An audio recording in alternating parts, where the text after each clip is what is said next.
Both your trunks are a bit high. Legal punch is here for you. Legal punch is here for you. Touch gloves, good to both of you. Dre, what's the next step in improvement with Barry Hunter working alongside Isaac Dogboe? They just have to keep chipping away at his style, and more so than his style, his mentality, because he has a mentality to seek and destroy. And Barry Hunter said, we put Dogboe in some uncomfortable situations in our gym, and he didn't have his way to let him know that the world doesn't stop because you get hit with a good punch and you want to retaliate. So they're looking for a calmer, more deliberate Isaac Dogboe tonight.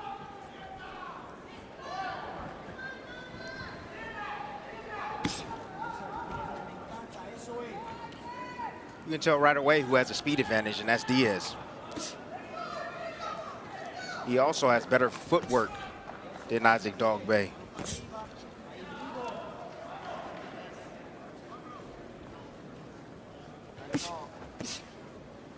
Diaz working the jab early.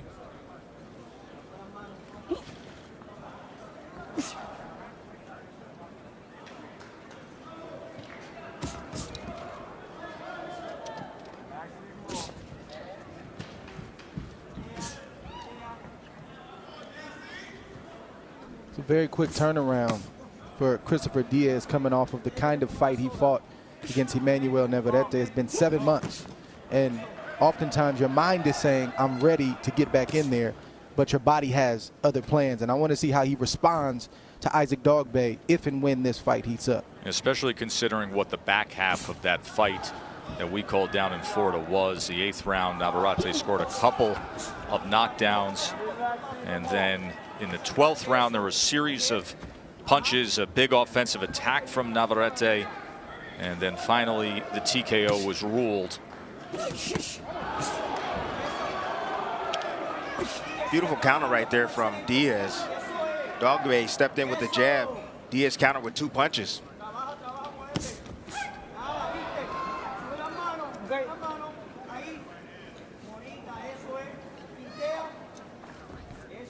See the feint right there from Diaz. Diaz is trying to feint Dogboe out of position. Dogboe is not responding. When you're throwing feints, you got to do it at the right distance. You got to be close enough for your opponent to believe it, but you can't be too far away. Waste of energy, waste of purpose, right? Well, if you're too far away, then how the heck are you going to counter? Exactly. The whole idea is to draw something out of them so that you can create an offensive opportunity. And that uppercut that you see Diaz trying to set up, that's the punch he said that he learned from Navarrete. Lead left uppercut. Good smart round. Good first round for Christopher Diaz. Seems to be trying to set the tone that this is going to be a boxing match and not a fight. 10 seconds, stop at the bell. Listen for that bell. 10. Boxing on ESPN is brought to you by Geico. Save even more when you bundle home and car insurance. The bright lights of the Vegas Strip. We are at the Mandalay Bay towards the end of the Strip, but a very familiar home to some of the best fights in boxing over the last 20+ years. Everybody from Mayweather and Klitschko and Sugar Shane and Pacquiao and Oscar have fought here. And a little later tonight, exclusively on ESPN Plus as a pay-per-view, it'll be 37-0 world champion Terrence Crawford against the 2-time welterweight champion Showtime Shawn Porter. Round number 2 between Dogboe and Diaz. In that first round, Diaz was 8 of 27 in total punches. Dogboe had 6 connects out of 32 throws. That last sequence about 15 seconds ago, that's Dogboe at his best. Staying low, coming behind a double jab, and ripping body shots with both hands and getting out safely. Barry's not saying that Dogboe can't be aggressive. Just don't be overly aggressive and look for a fight all the time. Be smart about your attacks. Timmy, let's look at the lead left uppercut. Obviously a signature punch that both these men are familiar with, absorbing from Emmanuel Navarrete. Yeah, it's a nice little foot feint. Shuffle forward. You see the lead right hand how it moves forward. You see Dogboe, he leans forward right over the knee, and then you see Diaz lands a nice, beautiful short uppercut right between the guard. It's amazing the way Navarrete is able to have success with that punch. Yeah, but he has abnormally long arms. It really does. And a guy who can really have a viper attack from distance, and especially with that lead left uppercut, as both these guys are familiar with. Dre, you said something about 30 seconds ago. You said Dogboe coming behind his double jab. We talked about a little thing called ring IQ. You know, if I know he's coming behind the double jab anytime there's distance, I will set him up for the right hand right over the top on the second jab.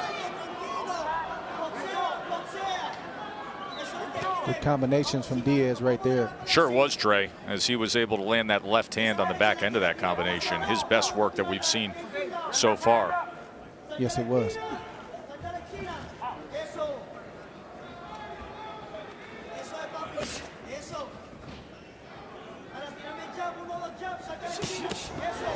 Two-punch combination from Diaz, again, and able to angle out. Good jab from Dogboe.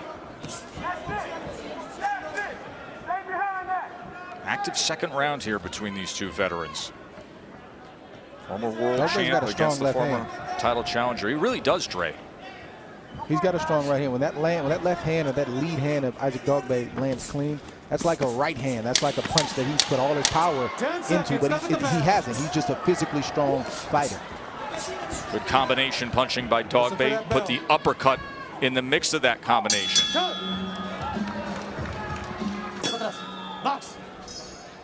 Joe, Tim, and Dre ringside with you here in Vegas. Round 3 between Dogboe and Diaz. Good work in the final minute of that second round.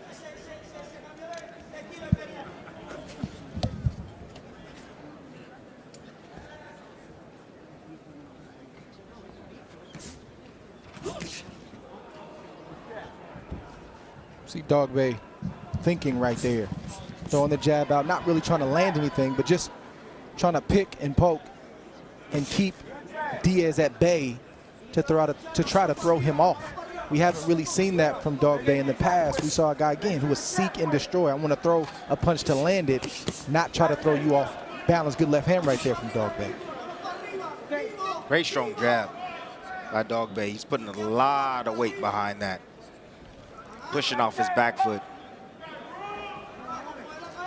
Bring it back, Isaac. You can't leave it out there. And if I'm Dogboe, I want to test Diaz. Stay within myself, but test him to see if there's any lingering effects. Good shot right there from Diaz. From the Navarrete fight.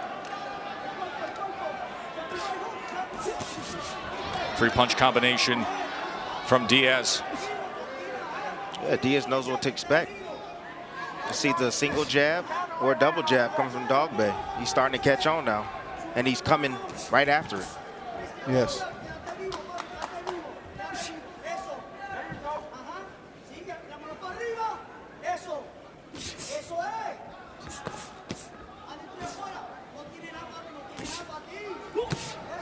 Left hook from Diaz.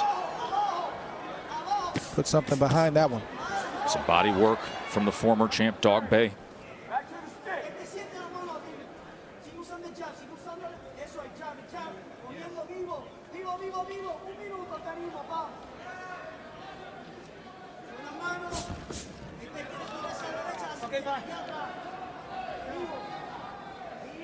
Diaz in no rush, even though he landed a good shot. He's no rush to run in there and try to get in a firefight with Isaac Dogboe right now. Yeah, he's making the fight easy just by using his legs, choosing his spots wisely, and making Dogboe pay anytime he makes a mistake. Don't grab his head, Isaac.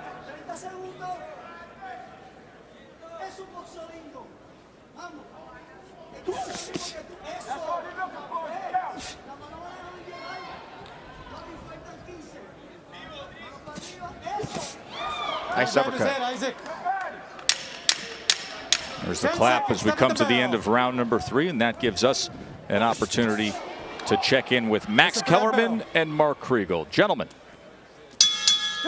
Thanks, Joe.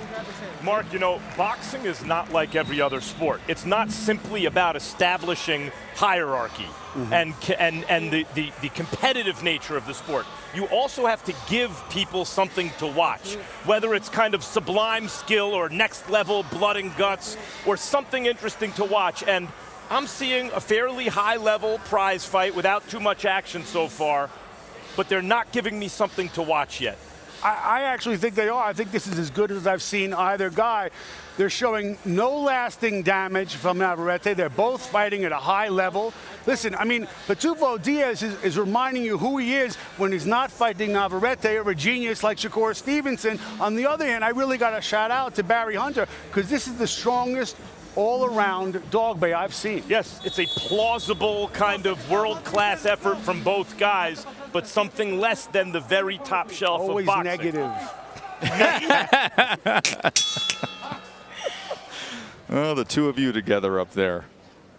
The very top shelf will be coming your way, of course, on our pay-per-view, which begins at 9 Eastern. Glad you're with us right now for Dogboe and Diaz, round number 4, scheduled for 10. Remember, tonight's pay-per-view is exclusively on ESPN+. Really simple to get your hands on it. Just go to the app, go to ESPN+. You'll see the fight tile there. You'll see the Buy Now button there, and that is how you can join us for Crawford and Porter. I just like It's hard to know. Go ahead, Timmy. Yeah, I just like the evolution of Diaz. You know, like I said, you learn from your losses.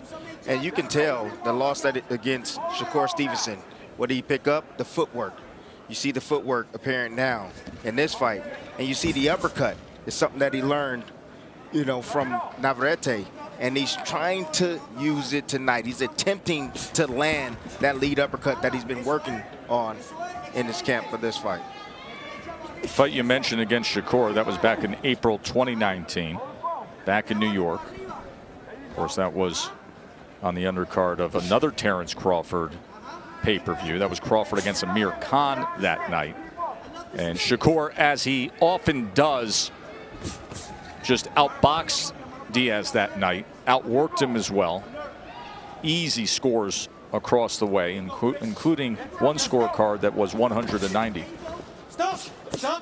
Listen, stop. You know, as I look at Isaac Dogboe tonight, it's hard for me to tell what's Barry Hunter and the game plan for Dogboe to be patient and what's some residual effects from the Navarrete fight, because Dogboe used to get hit and he didn't think twice about responding to get his respect because he believed in his physical strength and his punching power.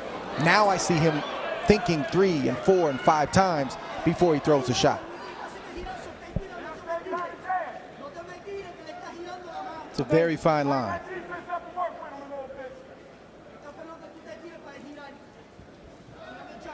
Yeah, I understand what you're saying, Dre, because Dogboe, his nature is to fight. You know, he comes forward, he lets the power punches go. But I'm seeing more boxing than actual fighting right now. Well, if he went with his old style, the career wouldn't last that long, Timmy, right? No, I mean, it wouldn't. But you got to know when to pick your spots, when to fight, and when to box. But right now, Dogboe's being outboxed. So I see him posing and not engaging a lot, but he's not scoring a lot of punches. That's the problem. Change in style that can go against the grain of what his nature is, but necessary when you look back at the defensive flaws and the damage that he took, especially the second Navarrete fight down the stretch of that fight. There's the undisputed 140-pound champion of the world, Josh Taylor, 18-0, 13 knockouts. As good a run as you can have to accomplish that title of undisputed, just tearing through everybody and cleaning up the division at 140 pounds. Had that thrilling and utterly impressive win against Jose Ramirez this past spring, right down the road here in Vegas. And now at the end of this fight, he is going to join Mark Kriegel as he is training here in Vegas, is Josh Taylor, in preparation for his title defense against Jack Catterall that comes up this winter. Josh Taylor's a bad man. Isn't he? Yes, he is. Ooh, nice uppercut right there from Dogboe. Left uppercut from Dogboe to open up round number 5, and back to doubling up that jab, Dre. Good sequence right there. But you want to see more of that from Isaac Dogboe. And such a fine line, I said, between boxing, being smart, and then trusting your ability. Barry and his team, they won't be able to completely change Dogboe. They can help him. They can modify certain things. They can improve certain things, enhance certain things, but you want him to keep his nature just more polished. Christina Poncher was listening into the corner of Isaac Dogboe. What do they have to say, Christina? Tess, Barry Hunter reminding his fighter to basically get back to the basics. He's okay with the pace, but wants to remind his fighter to hold the phone and stop reaching. Get your head off the line and stay consistent behind the double jab. Yeah, I understand that. Stay behind the double jab, but the reason why he was able to land earlier was because not only did he throw a jab, he threw a hook behind, and then he came back, and then he threw another hook to lead his offense. So, you know, he needs to vary his combinations instead of doing the same thing over and over to try to get in the inside against Diaz.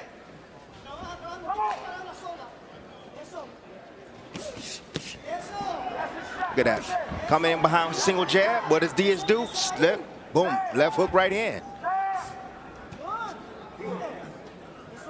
Diaz can fight at this pace all night long. He throws 2 or 3 shots. Diaz moves, doesn't take any punishment in return, feints, waits for Dogboe to make a mistake, counters with a 2 or a 3, and he rinses and repeats. So Dogboe has to break this rhythm if he's going to have any success in this fight. Maybe by getting to the inside, which he did moments ago, and then there's the footwork that gets back to the center of the ring for Christopher Diaz. What punch do you think is going to come next? Jab. If you know that, set him up. Right hand over the top. Look at Dogboe again. He's going to come in with the same attack. Come in one single jab or double jab. Not hard to figure out.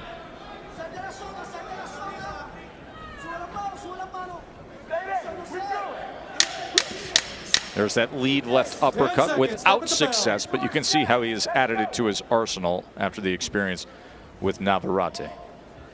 Take a short break, be right back to Vegas. Christopher Diaz with a 57-46 connect advantage according to CompuBox as we begin round number 6.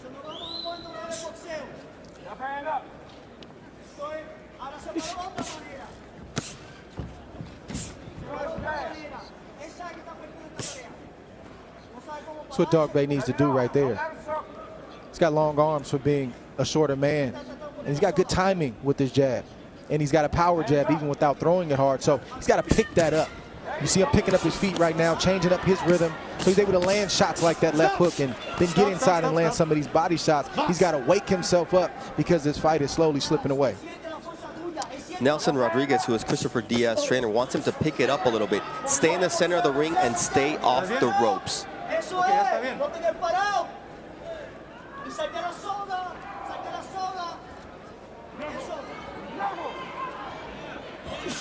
Oh, got caught reaching, Diaz. Yep, he came forward with that right hand, and Dogboe made him pay the price.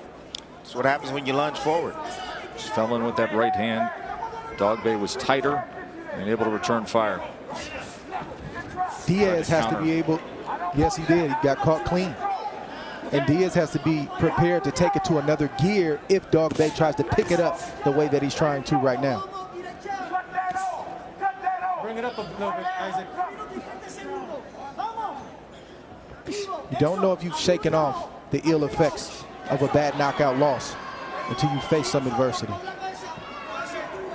Those cobwebs, those doubts, they get planted after nights like these men have had. They're never too far behind.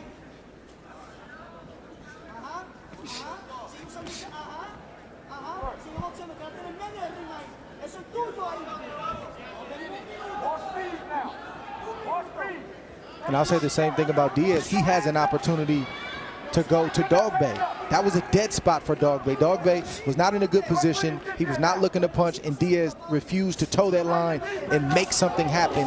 He was okay with staying back the way that he did. Diaz has to trust himself a little bit more as well. Well, Diaz should have dropped the feint. You know, if you're not going to use your jab, you're sitting out at distance. The way to find out what the opponent is doing, why he's sitting and waiting, is feinting. And you want to make him make a move, so then you make him pay. if he makes the wrong move.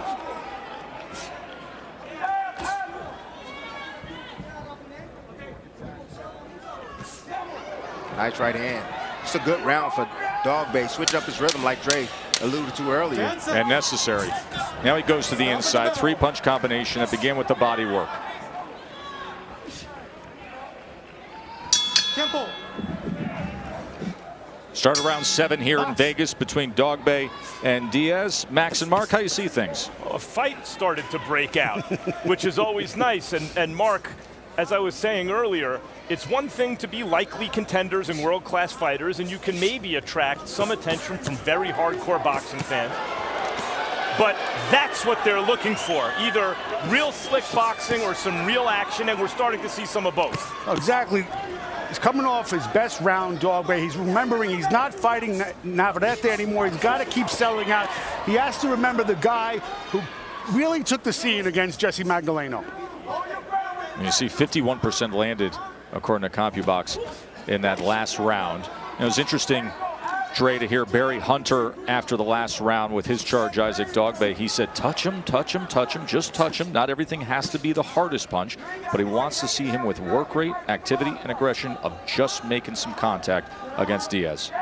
Yeah, he told him right, Joe. And part of the challenge for a head coach who's in charge of a rebuild, yes, it's technical, but it's also continue to make your pupil believe that he can do it.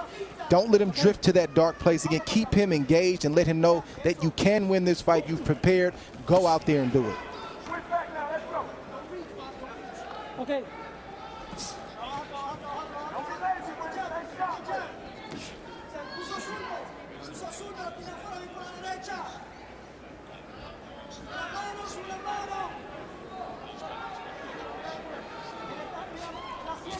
The table has definitely turned in this round. You can see Diaz getting more aggressive. He's not using his footwork anymore to create his offense. Now he's trying to close the distance and bag up Isaac Dogboe. That's because Dogboe has been getting off. He's landed some good shots. And Diaz is tired of boxing. He's trying to get some get back.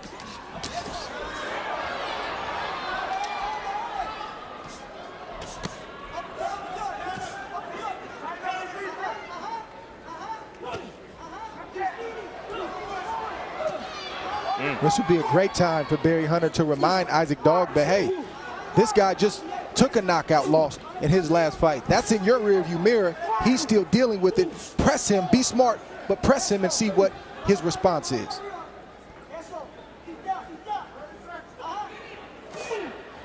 Stop. Stop. Break. Listen, don't hit when I say stop. And you, don't hold and hit. Okay? Here we go. Box.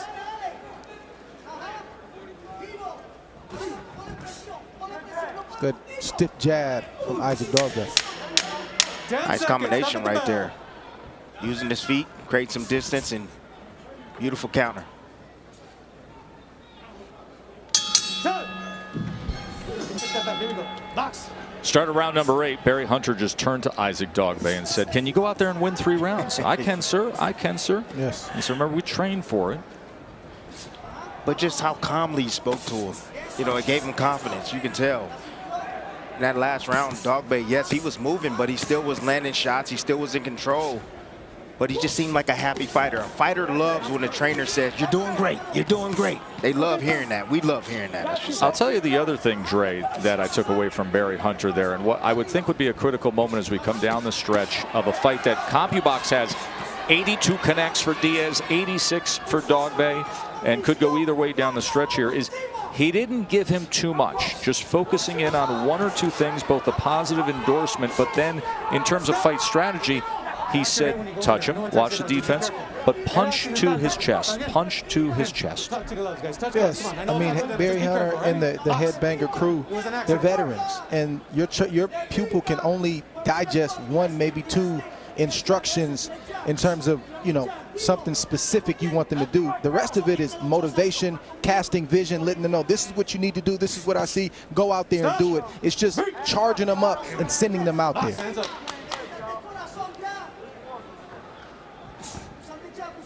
And he also said, don't give him anything.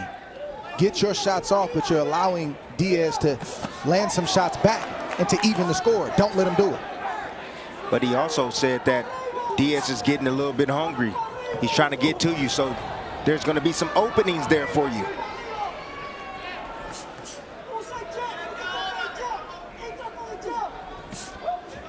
Stop! I'm here. Box.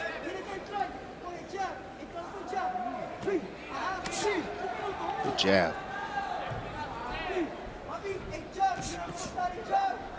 Diaz has to continue to press the issue as well, because neither fighter can be comfortable about what those scorecards may read right now. Good shot right there from Christopher Diaz. Yeah, but Diaz is not being creative by coming inside. He's just coming right down the middle. Just did it there. Just walked straight at him. Popped a right hand almost off the hip. Does it again. Little pot shot. Yeah, he got away with that because he turned his body. Let him go. Here we go. Step back. Box. Nice feint right there. Ooh, beautiful uppercut. And way to set it up off the feint for Diaz. Stop. Go over there. Go over there. Headbutt. Go over there. Time. And clash of heads Isaac, you here do in that round one more number time, 8. Take a point away. Whether it's intentional or not, you can't go in with your head like that because you're gonna hurt your opponent on the foul. Don't do that, okay? Go over there. Mire, los dos están como toros, es accidental, pero más cuidado. I'm here. Okay. Are you okay? He's coming forward. Yeah, I know. Are you okay? Okay. Don't retaliate. It's an accident. Okay. Here we go. Here we go. Time in. Box. 10 seconds. Stop at the bell.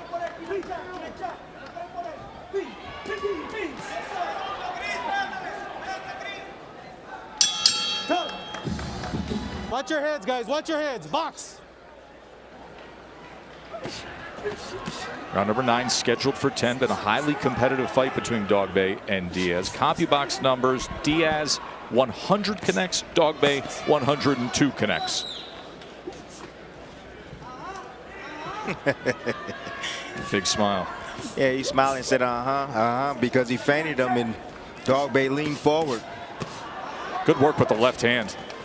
Left hook, split the guard with the uppercut, came back. And now body work and levels from Dogboe as he dug the left hand to the body, came back with the right hand upstairs. Now both men opening up in the center of the ring. That's Dogboe's way. Firing back and saying, take mine now.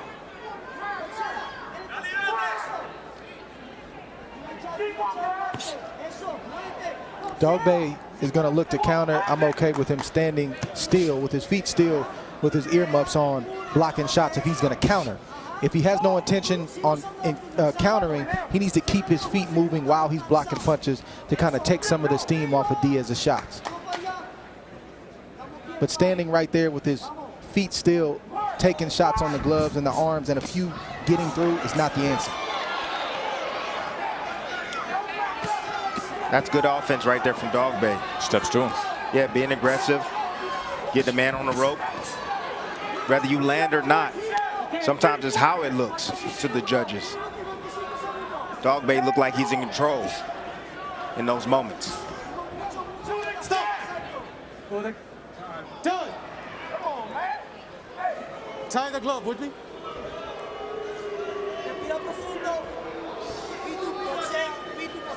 That's good right there. That's good right there. Here we go.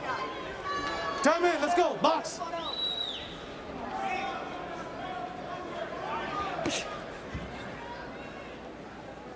Remember, undisputed champion Josh Taylor will visit with Mark Kriegel at the conclusion of this fight. Be interesting to hear what the champ has to say about the main event. A world title fight with Terrence Crawford and Sean Porter. No punch. Here we go. There's been some interest from some. Listen, we always talk about what's the big fight out there for Crawford. He has the big fight tonight. But there were some out there in the course of the past year saying, hey, maybe Josh Taylor, see what kind of run he has at 140 pounds. He goes up to 147.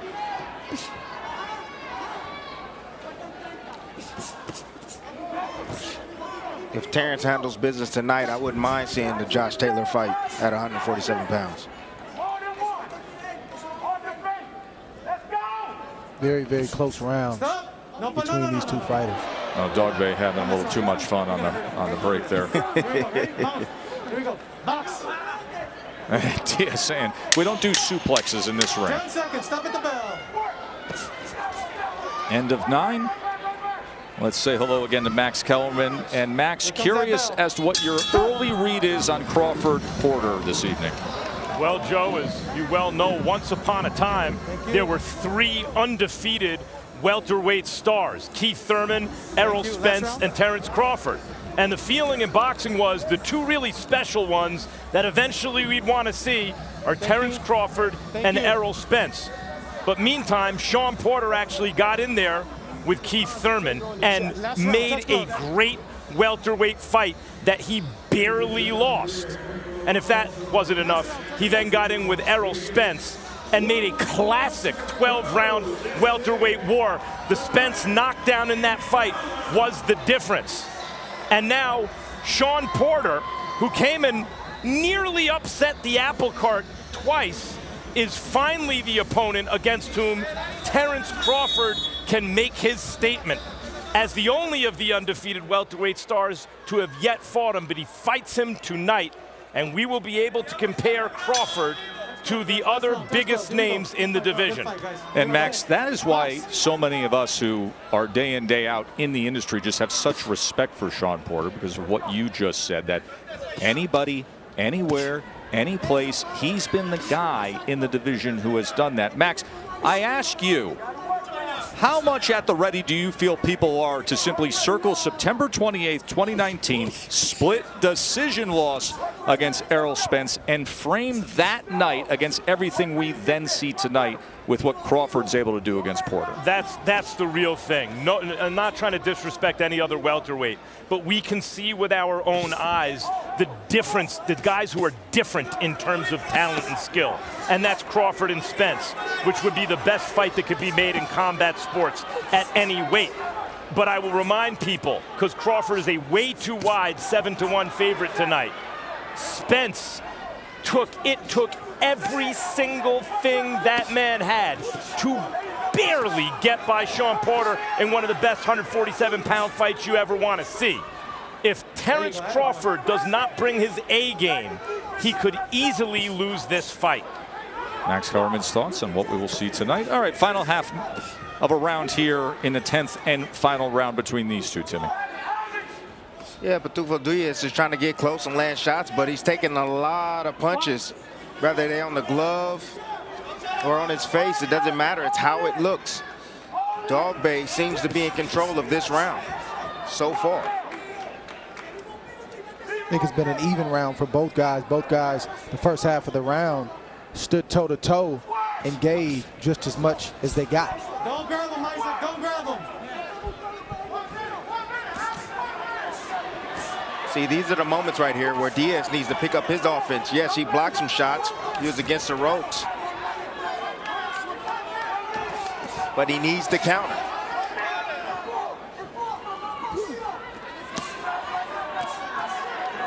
Good shots right there.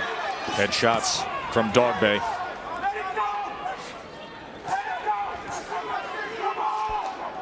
Diaz able to get out of the way of that right hand behind the jab. Left to the body from Dogboe. He's had a few moments with success to the body, Dre. Yes, he has. I wish he would have gone down there a lot more. He would have had more success, but Diaz has something to say about that. He worked really, really well early in this fight and in spots midway through this fight. He's also trying to close the show, but it looks like Dogboe is getting the better of him in this round. He touches him with that left hand to the body again. He's landed over 56 body punches to the CompuBox count to this point.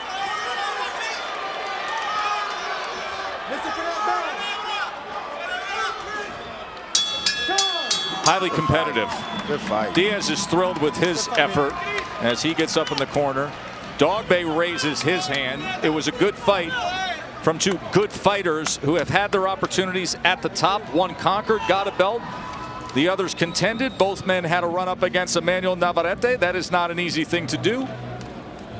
And they go the distance here, 10 rounds before we get to our pay-per-view exclusively on ESPN Plus from right here in Vegas. The 37-0 pound-for-pound elite, the WBO welterweight champion, Terrence Crawford, taking on the two-time welterweight world champion, Shawn Porter, who, as we just detailed, takes on every challenge in this division. Crawford, of course, the 3-division world champion, the guy who is undisputed at 140 pounds, the guy who has been right there at the top. He's been #1 on the ESPN pound-for-pound list. Canelo took it over this year, but perhaps with a signature performance tonight, the voting will be interesting when we have to tally the votes this week on the pound-for-pound list. Of course, they have a history going back to their amateur days together, Crawford and Porter.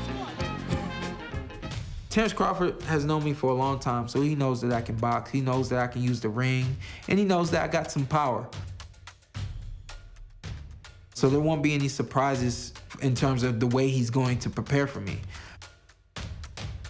Contacted Terrence 2 years ago. He didn't want to fight Sean. He was contacted a year ago. He told Sean, well, I got a couple other things going on. You know, if things don't work out, you know, I'll give you a call. He never gave us a call. He don't want this fight. It's here, but he doesn't really want it.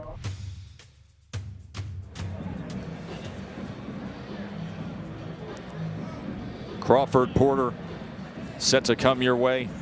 As you can see in the corner there, really nice exchange of sportsmanship between Barry Hunter, who is the trainer of Isaac Dogboe, and Christopher Diaz, as both fighters going over and greeting the opposing corners. Two of the most likable guys that we have covered in recent years of the sport. Lupe Contreras has the judges' scorecards. After going all 10 rounds here at Michelob Ultra Arena at Mandalay Bay, Las Vegas, we consult the official scorecard to determine a winner. Judge Eric Cheek scores the bout 95-95 even.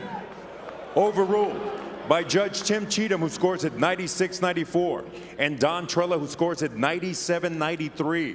In favor of the winner by way of majority decision. Still an ABF featherweight champion, Royal Storm, Isaac Dogboe. Razor thin, majority decision goes in favor of Dogboe.